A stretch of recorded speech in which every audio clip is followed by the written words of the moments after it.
Ed, you're into your second week in the red and blue. How have you settled in? No, I think I've settled in quite well. It's been a bit of a whirlwind first week, but the boys have been really inclusive and supportive, so it's been really fun. It must be pretty tough settling into a new club. Has it been daunting at all?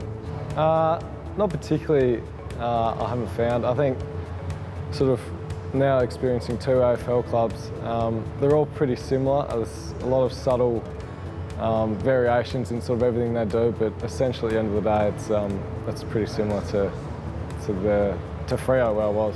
What have you made of the culture here? Have you enjoyed the boys' company so far? Yeah, no, absolutely. There's certainly a few characters, and there's a few of the quieter people, sort of like myself. So it's quite an eclectic mix of people, but no, they've all been super friendly and yeah, really, really inclusive, and it's been great so far. Have you settled into a group at all yet? Obviously, Adam Tomlinson's new as well. Have you tried to chat to him?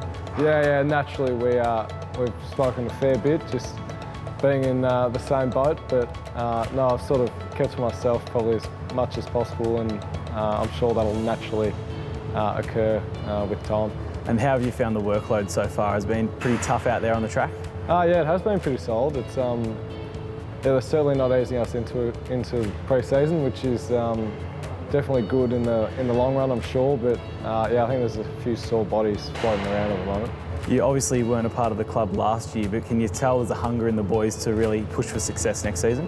Yeah, no, without a doubt. Clearly, chatting to a few of the boys, they were pretty hurt with last year, and clearly it didn't go to plan, coming off such a good year the year before. So yeah, no, there's absolutely that drive, and you can tell by the way the boys have been training, it's high intensity and highly motivated. And you've been recruited to play on the wing. Are you looking forward to putting your endurance to the test out on the MCG?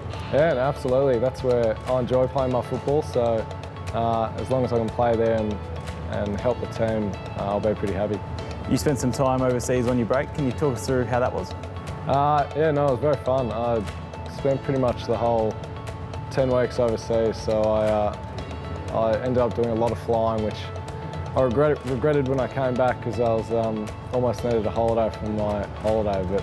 But spent a few weeks in Japan, just hiking around on my own, and a bit of time in New Zealand and then Europe for about 5 weeks. Is travelling something you really enjoy doing? Yeah, no, it is. I think it's something I do every year, which obviously the lifestyle of an AFL footballer allows you to have sort of 10 weeks off a year to do that. So yeah, I certainly try and make the most of it.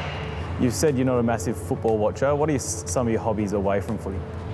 Some of my hobbies away from football, it's probably a bit of a cop-out one, but I love coffee, so I spend a lot of time in cafes and walking around trying to find new coffee joints, and I also love my photography, so whenever I can sort of get into that, it ties in a lot to with my off-season trips as well, but I really enjoy that. Very good. Well, thanks very much for your time and enjoy the pre-season. No worries, thank you.